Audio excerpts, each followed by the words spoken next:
का हो केने बाड़ू हो का सियारे के मन बस ककरी के खेत में एक कहा तनी तो तनका सुन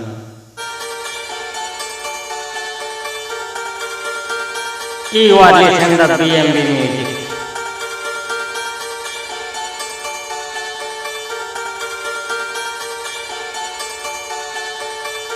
कहे तनी बात कल सुनो सजनी नया साल में ले आदतनी पिस के चटनी कहे तनी बात कल सुनो सजनी नया साल में ले आदतनी पिस के चटनी मटर पनीर की खाए में मजा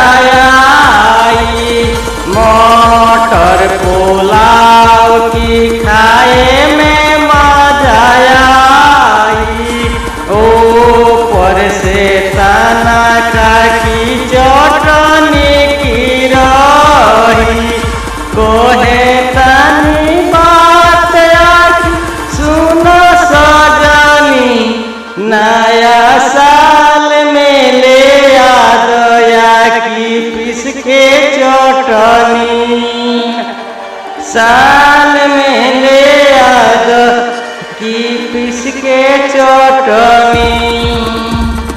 कोहे तनी बात सुनो सजनू चटनी पीसत में दुखाई मुर्गी हाथ सजनू बाद में चिल्लाए के की परी बाबू माई सजनू कहे तनी बात आती सुनो सजनी नया साल में दया की पिस के चटनी देखते रहिए बीएमबी म्यूजिक।